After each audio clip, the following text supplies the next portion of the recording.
To all of our friends, welcome to the continuation of our Lessons of Hope series. This is episode 10, and thank you so much for joining in. Joining me again is Pastor Gilly from Monarchy Church here in American Samoa, as well as Elder Chris, who is the director of our Lessons of Hope program here in American Hope Channel, American Samoa. And so before we begin, let's seek the presence of the Holy Spirit, not only for us who are discussing, but also for you who is viewing this program in this very time. Mr. Kelly, would you like to pray? Sure. Heavenly Father, we thank you for the wonderful study that we have and look forward to. We thank you for your word that gives us the history of all things. Amen. From the beginning till this very time, even unto the end of the world and the recreation of the world. As we get into this study, O Lord, about how history affirms your word, we pray, Father, for your Spirit to enlighten our minds and teach us all the things that you require of us to know, that we may draw closer to you. We ask in Jesus' name. Amen. Amen. Last week we were talking about the book of Genesis. So the last two episodes we were discovering the origin or the beginning of the foundation of the Bible, and that is the book of Genesis. And the author of the book of Genesis is Moses. So now we're going to look at the history of the Bible. So we started with the beginning, and now we're going to look at the broad view of what's in the Bible, and that's history. So let's dive into this. So Pastor Kelly, if you would like to explain our memory text, the main text, and also talk a little bit about the introduction part of our discussion. Yeah, our memory text is found in Exodus chapter 20 and verse 2. It says, I am the Lord your God who brought you out of the land of Egypt. Obviously, this is the introduction to the Ten Commandments chapter in Exodus chapter 20. And it's interesting that before he proceeds to introduce the Ten Commandments, he begins with a historical sentence to remember that I am the one that brought you out of the land of Egypt. So there's something about history that God wants us to remember that ties into us keeping his commandments. And that is, we can tie it to our own personal history on how God took us out of our Egypt, if you will. And this is what motivates us to keep God's commandments. So history here is tied, the text, I should say, gives us a historical line there that ties it to the keeping of the Ten Commandments. But the title of our lesson, the Bible as History. It's interesting that the secular dictionary defines the word history as the study of past events, particularly in human affairs.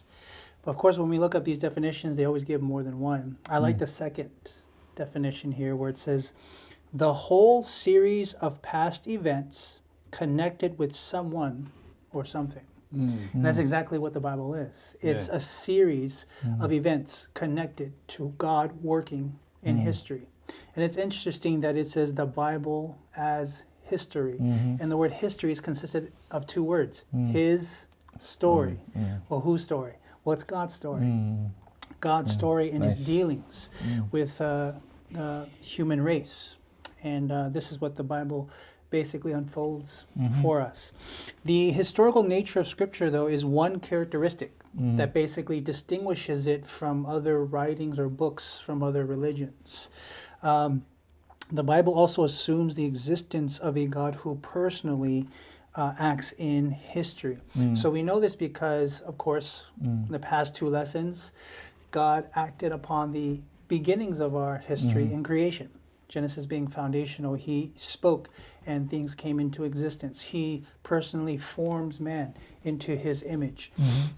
From there, the biblical account moves to, now there's a lot more in there, but I'm just, for the sake of example of how God moves in history, I'm just going to name some of the things that how God moves in history. So from creation, we can definitely look into how God dealt with mankind in the flood. Genesis chapter 6 with Noah and the ark, and God telling Noah to build an ark to preserve a remnant, if you will, because the wickedness of man was so great that every imagination that he thought of was evil continually. So God brings judgment upon the world, but he tells Noah, build an ark and go in there and preserve the world. From there, we come to the story of Abraham, how he calls Abraham out of Ur of the Chaldees, out of a very sophisticated modern city, if you will, at that time, and tells him to go somewhere where he has no idea, but he's following in faith. Of course, we know Abraham becomes the father of a great nation through a promise. He has a son named Isaac, and then so from there, from Isaac, we get Jacob, and from Jacob we get his 12 sons, whom one of them is Joseph. From that story, we know that the people of God end up in Egypt. And from when Joseph dies, a new Pharaoh comes into light, and he doesn't know Joseph. And so he begins to enslave God's people. Then the story moves to Moses, God moving through Moses to deliver God's people out of Egypt. Moses moves off the scene. Joshua comes in, becomes the new leader, takes over from there. From the time of Joshua, we then move into the time of Esther and the judges. The judges includes Gideon, Deborah, Samson. Eventually, the people grow tired of this leadership. They call for a king. Who's the first king of Israel?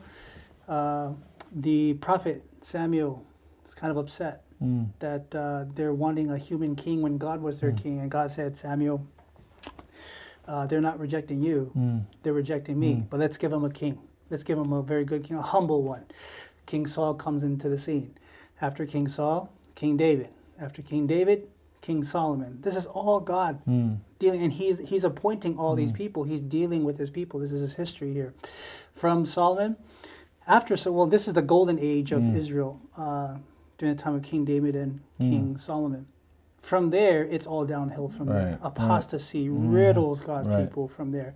And a string and a slew of wicked kings comes about.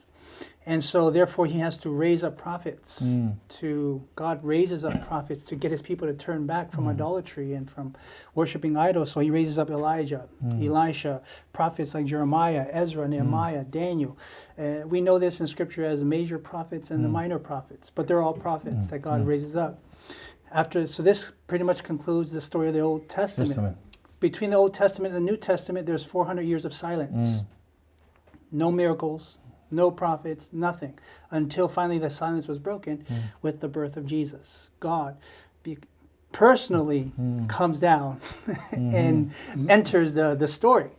So, of course, we know he grows up at the age of 30, begins his ministry, preaches for 3.5 years, raises up 12 disciples, dies, buries, resurrected, goes up to heaven, the church is formed.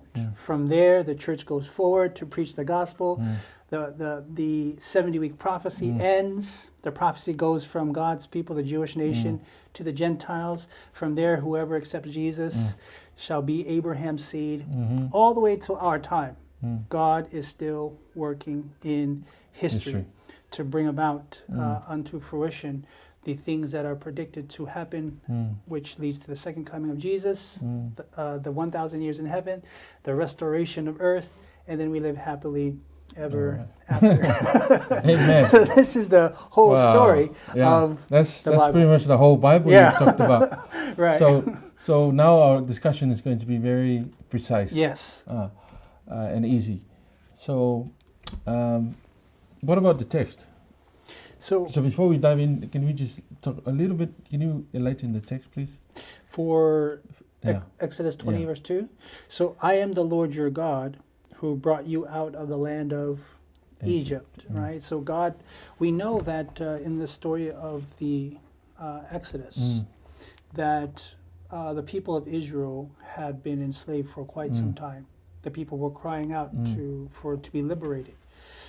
So of course, God finally answers that prayer by first speaking to Moses through a burning bush. Of course, we know the story of Moses. He was a child that should have died, but he didn't. The mother was very wise and building a little ark or a little basket, puts him in the river. Pharaoh's daughter finds him, is raised by his mother until the time he enters the palace. He's supposed to be the next king of Egypt, but instead he is ostracized and he's an outcast because he murders one of the Egyptians. He ends up in the wilderness. When he's in the wilderness, God calls him to come and rescue the children of Israel. Of course, Moses is reluctant at first. Doesn't feel like he's qualified. He says, I'm not a person who speaks well. So, from there, God uses Moses to, through a series of events where he brings judgments upon Egypt, 10 of them, plagues, to finally free the children of Israel and come out of Egypt. So this is what that sentence is referring to in terms of the children of Israel, that remember that I am the Lord your God who brought you out of the land of Egypt. It's a summary of how God did that through the story of Exodus and through Moses. Amen. Yeah, so now let's talk about David, Solomon, and the monarchy of David, and how, because today that seems to be the only story that surfaced up in Israel when they claim their genealogy way back to the time of when they started to establish Jerusalem. Can we, because most of our Judeo-Christian beliefs is based on this Hebrew text. Can we say from the Bible and a proof of the historical validity of the story of the Bible based on the genealogy of David and Solomon? Well, there's no question about the biblical evidence, because the biblical history is already written. And for the purpose of this lesson is for us to look into the attempts to destroy the authenticity of Bible history.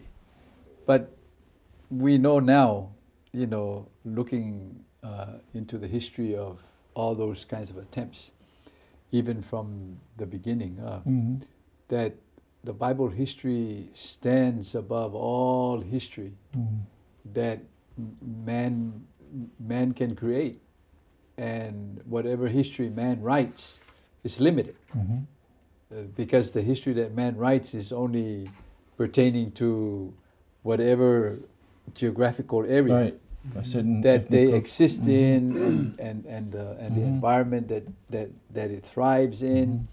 But biblical history is a comprehensive write-up of world history from its beginning and all the way until its restoration as we know now. So because the Bible history is a history that God personally and intentionally created, as we have discovered that that everything that has to do with Scripture, with the Bible, is initiated and originates from God Himself, because it is the truth and the truth alone. Right. So the uniqueness of Bible history is beyond any question.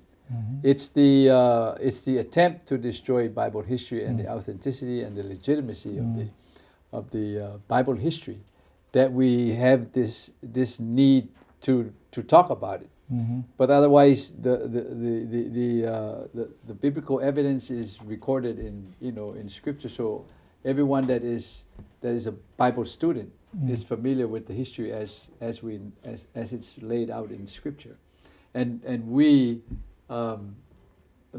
whoever we are that is a Bible student, we're all faith based. In other words, we believe the Bible history as it is presented to us, because it's inbuilt in human beings to have the sense of truth.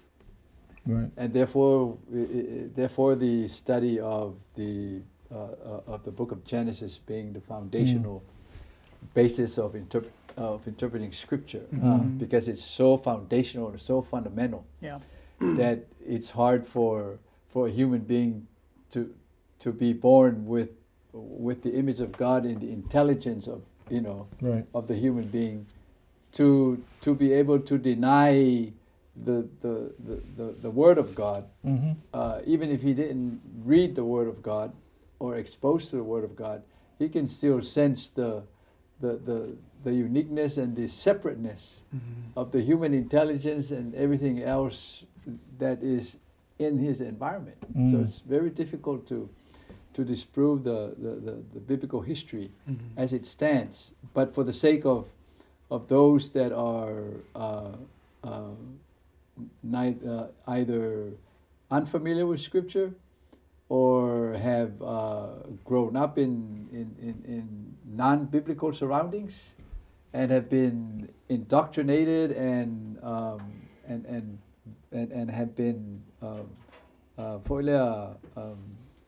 raised up in other sets of informations besides biblical history, and therefore we can call it world history.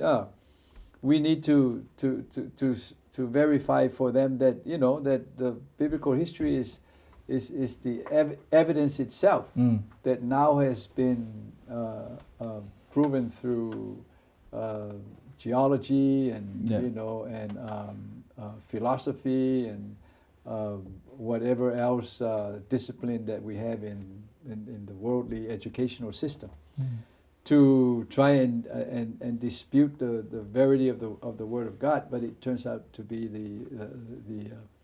the evidence of the truthfulness of the Word of God. But in the case of David and Solomon and the monarchy, we learned that Bible history is proven by the existence of the people of God called the Israelites.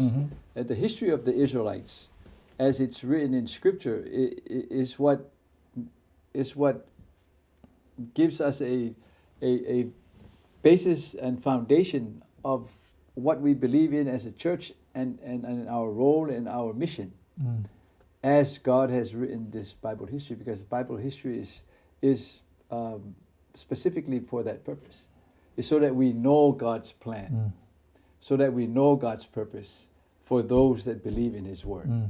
So that's what this history is all about. And it's important for us to know that the history of David and Solomon and monarchy, as the question is posed in our lesson, what if there was no David and no Solomon and no monarchy? Then the obvious answer is then there would be no salvation, because in biblical history, those records of David and Solomon and the monarchy of Israel are specifically in there so that we can trace the development of God's plan of salvation for the sinner, and through the lineage of the people of Israel, which ultimately highlighted with David and the monarchy of the Israelites, is the biblical prediction or promise of the coming of Christ as the fulfillment of that great plan of salvation. Right. So without the reality of the history of Israel, we would have no basis at all to believe that God can literally save us from sin by manifesting Himself in the flesh, because He cannot exist without the existence of David, because Bible history says it is through David. It's through the lineage of David's existence that the Messiah will appear. So it's very critical that we as Bible students are founded upon the history of the people of God as we know it in the biblical history. And we know now that the evidence is overwhelming. And I would also say that this history, to try to make this to understand that to make this history personal, because it's not just history, it's our history. Right. Because anyone who receives Christ, he is Abraham's seed. Correct. So if we are spiritual Jews of today, this is our history. Absolutely. I know we have a literal history in Mhm. terms of us being Samoan. We have a, which is true, Mm. but we should always also look at this as our history, that this is our brothers and sisters who came before us, which is why Paul writes in 1 Corinthians chapter 10 and in verse 11, now all these things happened to them as examples, and they were written for our instruction, upon whom the ends of the ages have come. Remember also, was it Timothy? The Bible was written for doctrine, for reproof, for instructions in righteousness. Yes. Yeah, it's Paul says a very similar thing here in 1 Corinthians chapter 10. All these things happen for our instruction, for those of us who live in the last days of time. And in that respect, you have a choice. Either you adhere to the Bible history, or you can do away with Bible history and just base your life on world history. That's a very good point. But then we can extend the question of of what would happen if we didn't have David and Solomon. We won't have Christ. And we know that without this history, we cannot personally connect to that plan of salvation, because you cannot trace yourself Yes. into the plan of salvation, because Yes. the plan of salvation has to do with the restoration of your individual person, Right. in your character, and it has to do with you dealing with the moral issues that has everything to do with the physical changes of your person from the sin experience. Yeah. And that is such a powerful point that I didn't think of until you brought that up, and that is, it's okay to understand our ethnic history, but that ethnic history, our literal ethnic history of where we come from as Samoans, does not tie us to the salvation plan. No. So when you concentrate your origins just based on being Samoan, it will not lead you to this. No. That's why it's very important that we Yes. tie our history to this. Again, I hope our viewers don't mistake me as if I'm, condemning our history as Samoans. That's great to know where we came from and stuff like that, But understand that when they wear that thing over their head, Right. that stuff represented that we cut the head off and we wear it on top of our head. But today it's like a little beauty thing that we wear to dance and stuff like that. Right. That doesn't tie us No. to this. No. It will not save us. That's- This will, tying our history to his story Yes. and not his story, like the Amen. human history. Right. I like how you use this biblical text from Paul and Timothy. How the Bible was written. The word written alone has a deeper implication and a meaning to anyone who wants to have a valid history. I would say, because that makes the Bible a more credible or more trustworthy than any other history. Because you mentioned Samoan, I wasn't going to say the Samoan history because it might offend our Samoan viewers. But the problem with our Samoan history is that all things are verbal. There's hardly anything documented. With the history of Tangaloalangi and all that, it was all verbal. So there's always a big question there of a make-up history instead of a history that has a real, origin, and it has its validity for us to look at it as a legitimate document or legitimate information that we can rely on and base our decision on. That's the point that we're talking about. That makes the Bible a number one, Exactly, because document that we can trust. because all other history is limited. Yes. It's limited because the only history you can speak about is the parochial history. Yes. It's the history that has to do With you. that geographical location. And it has Ethnic to do group. with that racial group, Mhm. but it has nothing to do with the rest Oh. with the rest of the connections Mhm. that brought that group to that geographical location. Because the major question is, well, where did you come from? How did you get here? the Bible history is the only history that can answer that Yes. question, no matter what culture you're talking about. You know, we just happen to talk about our culture because we have an experience with how our spiritual experience becomes involved with our cultural interpretations. But all cultures are in the same boat. They're limited. They do not connect you to the plan of salvation.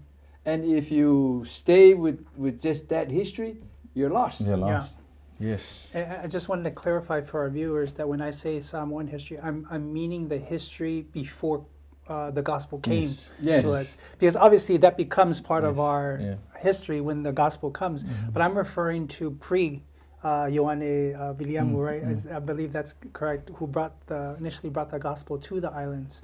So that's what I'm referring to, just in case there's viewers like, but part of our history is Christian, that's why most of us are Christian. I'm speaking about before the gospel, which is what a lot of, I don't know if you're seeing this, but there's a movement now where there's a lot of even movies that are being done by our Samoan people that are, it seems to be bringing about the spiritual condition or the spiritual stories that we used to believe before the gospel came. Yes. And there's a movement that's trying to bring that back up. Yes. Yes. And we're like, oh, we're not trying to go backwards. Yes. Yes.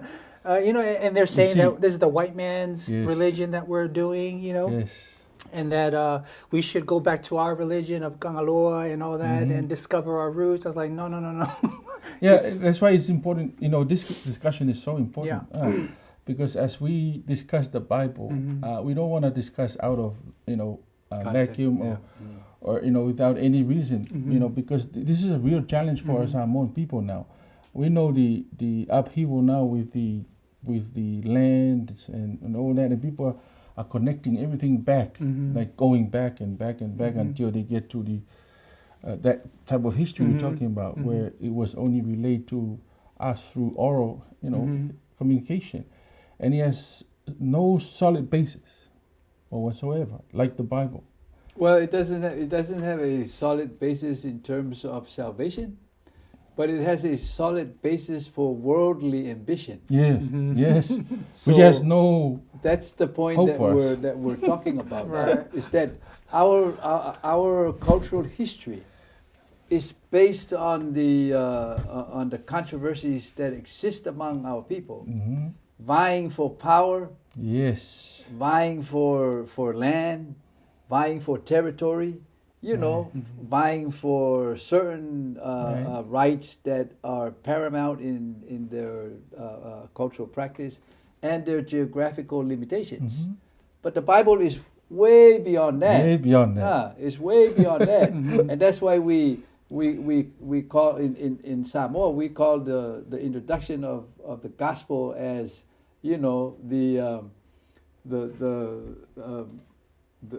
the coconut tree being put up against the background of the light of the sun. It's like, okay, we were in the dark, but now we put that darkness up against the light background, and we see light. So when we receive the gospel, and this is why we have this discussion for this lesson, is that we were given the choice, and it's unfortunate that we have these incidents now, where the devil is again working to lead us back to Yes. our Very much. to our spiritualism. But it's not a surprise, but it's an unfortunate development for our people, because if you look at how the Bible history landed on this land and how it turned this country and culture upside down, it's almost thorough. The whole country became Christian, and thank God for that, because we're very rooted in the Word of God. But our work today is to is to encourage people and to let people know that there's a movement to try and tear us away from our faith in God's book and history, but stay with that foundation. You can't go wrong. Especially when they try to tie it to colonialism. Yes. They're trying to tie this with it. Yes. Yes. And like no, and it's very cunning how the Yes. devil is using Yes. Yes. taking this and the fight against how we were westernized. Yes. They're including this as part of it. Very, Yes. very cunning how the devil's trying to do that. Yeah, and the only safeguard that we have to sort through all that smokescreen is to stick with the Right. biblical history. Right. Yeah. Is to stick with the purpose of Yes. biblical Yes. history. The Yes. purpose of biblical history is to save us Yes. from sin. Yes. It's not so that we can be empowered to restore our culture's practices that are close to our own selfish interests, but it's far greater than that. Yes. So this is why we need to do that, because all these parts of our study this week Yes. has to do with the attempts to try and discredit the Word of God. Oh, Yes. And I mentioned the two Bible interpretation methods, the historical grammatical method and the historical critical method. Now we're talking about history here, and that's something vital in a method of interpreting the Bible. Yeah. And like we've always said, historical grammatical method always aims at letting the Bible speak for itself. Yeah. Whereas the historical critical method is generally used by all other churches that used to against the Catholicism. And now they end up questioning a lot of historical events in the Bible. Yeah. And so it's a warning to all of us, to all Christians, because even Adventists, people, some scholars are using that same method. It's a warning to all of us, because we will end up going back to where we began before we received the Bible, and that's how cunning the devil is. Yes. And I want to say also that, just to reiterate, this is why it's so crucial that you take this as your history. Because when you separate and say, oh, that's their history, and not necessarily my personal history, I'm not really involved in that. This is where you can get confused when people say this is a white man's religion, colonialism put us this is not our history. No, when the Bible says that when you accept Christ, you are Abraham's seed, it means it. That means this is your history. So it's not colonialism. No, it's my history because I've accepted Christ. In Christ, there is no Greek, there is no Jew, there is no poor, there is no slave, there's no male, there's no female. So we're not separated by that. Even in the Acts chapter 2, when it talked about how the Jews would come from different countries, they all they're living in different countries, but they all came. And when the Holy Spirit fell on Peter and the disciples, they spoke in the languages, the different languages of these Jews. They're all Jews, but they spoke different languages because they're all scattered. But they all came during this time. So it is that we can apply the same principle that we all speak different languages. God's church, the last day church, at least we all speak different languages, but we're all Jews, spiritual Jews, because we have, as Paul says, we have been grafted in to the family of God. So make this personal. This is my history. Don't separate yourself from it, because that's when the argument of colonialism, white man's, can come in and say, you know what, you're right. This is not my religion. My God is Kangalo, or whoever else it is. That's spiritualism. Right. Yeah, and when you do that, you lose your way in terms of your direction towards your personal salvation. Yes. And so that's why it's so important, because our ties to the plan of salvation is in the life, death, and resurrection of Jesus Christ. And that's what this biblical history is all about. And the principles that are applied in there are far beyond the selfish human heart's motivation. Yeah. Because our motivation is not about salvation. Our motivation is about what we can gain out of it. So whatever is most dear in your heart, that's what you pay attention to. But in terms of what we're studying here for this lesson, we are to know that this is the Bible is the history of the human race that God had set in motion from the beginning until the coming of Christ, and there is no safety for us in it. So you take, for example, Daniel, Nebuchadnezzar, and Babylon. If you don't accept the biblical history, then you have created for yourself a darkness to exist yourself in a time where the most relevant scriptures that can shed light on what's happening in today's events is in the book of Daniel. It's in the history of the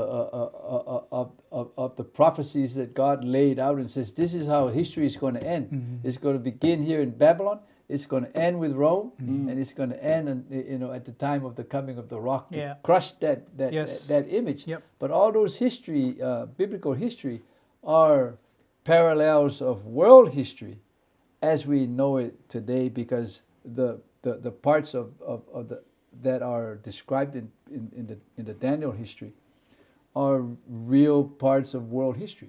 For example, we do have a Babylon, we do have Greece, we do have Media Persia, and we do have Rome as historical nations, and we do not have a world power anymore like we used to have, like Bible has described it. In fact, the only world power that exists today is the religious world. And Bible says there will be no more world power. The only world power that's going to exist at the end of time is the religious power. And that's exactly what we know today. And if you reject the history, the Bible history, and not look at the description of the history in the book of Daniel and the existence of Nebuchadnezzar and Babylon, you'd be totally in the dark. But that's what this history is for, is to tell us where we're at and to give us guidance so that we know what to do. And when we, as we're told, go to heaven and we visit the unfallen worlds and we regale this story, this is the story we're telling. We're not telling the story, I once lived in an island in Samoa and we used to worship Tangaloa. And that's not the story, because the former things have passed away. It will not come to mind. Wow. Because that whole statue is a representation that the kingdoms or the nations of this world, dust. Absolutely. It's not. We're not going to talk about how beautiful the Eiffel Tower was and the Golden Gate Bridge in San Francisco was this wonderful. No. All that's going to be wiped away. The only history we're going to regale is His story working through mankind and bringing salvation. Amen. Amen. Yeah, and not only that, you're going to be talking about the history of Jesus Christ. Yeah, exactly. And that's the history that we're going to talk about. And there is not a single living soul on earth that can escape the knowledge of the history of the story of Jesus Christ, the man of Nazareth.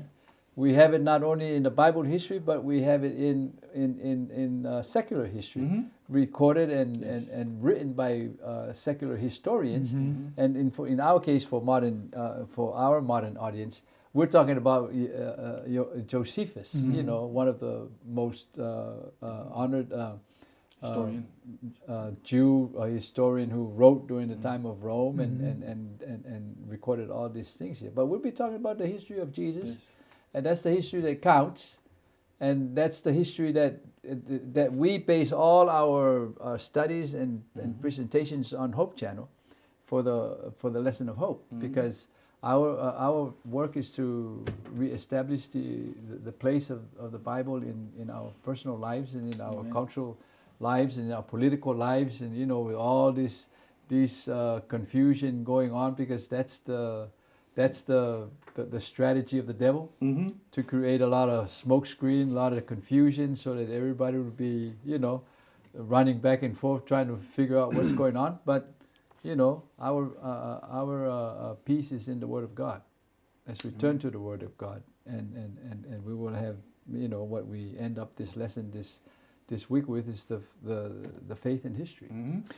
And also that brings to mind about how even now, like one of the most popular docuseries that's out right now, in which has blown away the records for how many people watch it, obviously because everyone's locked down, was this latest docuseries of Michael Jordan and his team, of how he won his championships, right? This is history that they're talking about here, and what this affirmed in many people's minds, and what all the sportscasters and the news people are talking about, is that he's the greatest of all time. This is all history, right? And people are talking about legacies. They're talking about, this is related to when we're talking about our ethnic history, we're talking about our legacies, our Yes, history that we put yes. forth. But understand that if your legacy is not grafted into the legacy of Jesus Christ, which began at creation, we know from this lesson study this quarter, Jesus is the main agent who does the creation. We know that from John chapter 1. Right. So Jesus' history doesn't begin in Matthew, it begins in Genesis. Yes. And is working all the way through. He is the angel of the Lord that Joshua bows before. He is the one that, when we're talking about raising up these kings and prophets who's dialoguing with Samuel, he's the one that says, Samuel, Samuel, his little boy. That's him. And so we know this because when he comes back to resurrection, he's on the road to Emmaus. He's talking to his disciples who are sad, like, what's going on? It's like, and then he gives them a Bible study from Moses unto the prophets about himself. So this is, if your legacy, no one's going to remember Michael Jordan or Tom Brady or whoever the best rugby player is. When we regale this story, this history, none of that is going to matter because it's going to be all part of that statue that blows away in the dust. And the only thing that's left is the legacy of Christ. Amen. So I would encourage our viewers, be grafted into his legacy, his story, because that's the only one. Because even movies, they have these lines in movies where they talk about what you do today shall echo in the halls of eternity. You know, they use these lines that are like, oh yeah, I got to build my legacy. No. All this stuff that, humanly speaking, that's being built and saying, well, our legacy is going to ring in the halls of eternity, the hall of fames, and people are going to remember your name forever. And then movies are talking about if you don't do something dramatic or something good, no one's going to remember you in history. You're just going to be a little comma in the whole book of human history, and no one's going to remember you. Let me tell you something. If you don't graft your history with the history of Christ, It's just a waste. it's nothing. It's vanity, as Solomon says. But that's reality. That's real. It's the reality that our studies and presentations of Scripture today as a world church is based on, because we're not trying to strong arm people to believe in God, Right. but we're working to remind people that the work of the devil to confuse the minds is so thorough that the only way that you can save yourself from that confusion and darkness is for you to grab the Word of God, which is the light. Yeah. The only light Yeah. that you can grab. Yeah. And we are, this whole world is filled with generations of different ages that is just completely immersed in the materialism and the spiritualism of this world, that they are just completely engulfed in darkness. But you know what? That darkness, we thank God that darkness creates such a deep deprivation in the soul of that very person that they're going to cry out for help. And the only help they can get, and it's the reason why this quarter is loaded with the studies of the Scripture, is the Word of God. Amen. The only way you can save Very yourself true. is through the light of the Word of God. And so many of us, you know, some people are wondering about the lockdown, but boy, it's God's mercy that that He has kind of inserted this global event to kind of just bring everything to a halt.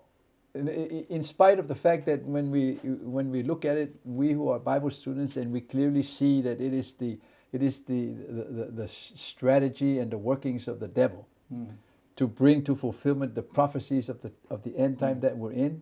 Regardless of that, still we see that God is working to save us and to give us a breathing time to reassess the directions that we're heading in. You know, because most of us, even the multitude of us who have been religiously going to church week after week after week are completely in the dark. Why? Because our allegiance is not to Christ. Our allegiance is to the things of the world. And we are so into it that we don't even see, you know, we can't even look through the hazy smoke of all that deception that the devil is working to distract us from our focus on the Bible. But we have a faith that is not. We don't have a faith that is superficial. We have a faith that is practical and active. Because the faith that we have, like the faith that the Bible teaches, is the faith that we act upon the words of Scripture. So the history that we have is given to us so that we can act upon it. Like Abraham, when God called him to go, he upped and left because he believed in God's word. Today, we need to up and follow the word of God because we know the times that we live in. We know what these things mean. So anyone out there who is trying to figure out what all these things are directing, pointing to that's happening today, you need to revisit the Bible. Amen. Some of you are listening maybe have a question the Bible because of the way you look at the Christians or some close members of your family who are not living up to what the Bible says. Well, let me ask you, have you studied the Bible for yourself and really seek Jesus for yourself? Because if you know Jesus, then you will find out that, no matter what you see in people's lives who are claiming to be Christians, you will always have a strong faith in His Word and His provision for you, because you now have the focus, the real focus, and the real subject, the real person that the Bible is trying to elevate, trying to help us connect to. It's not your spouse, not the member of your family, it's not your pastor, it's not a friend in your church. It's Jesus. You will find that it's Jesus that will hold on to you. Amen. So keep studying the Word of God. And Yes. if you are wandering away from the Bible because you question a lot of things, we ask you. The purpose of this study is to help you go back to the Bible. Study Amen. the Bible. Study the Word for yourself, and you will find out that it's so sweet, so sweet, and there's so much wealth in there for you. So may God bless you in your search for Christ, and also for your search in the Bible, the Word of God. Amen. Thank you so much for joining us. Thank you for watching, and I, ask you join our next episode, and you will be blessed. Thank you so much, Pastor and Elder Chris, for joining us in our discussion. May we pray for our viewers and the conclusion of our study. Dear Heavenly Father, we thank you so much that you have this time with us. Thank you. We know you didn't leave us alone to discuss your word. Your spirit was with us, and your Amen. spirit was with your people. We pray that whatever we've shared today will seal in the hearts of those who are listening. And also I pray that you will help anybody who is lost or wandering away from you because of the wrong representation of you through other Amen. people, other Christians. We pray that you'll point them back to your word and help them in their search for you. Thank you so much, Father, for all your promises. We claim all your promises, and especially at this time. We thank you for hearing our prayers. In Jesus' name, Amen. amen.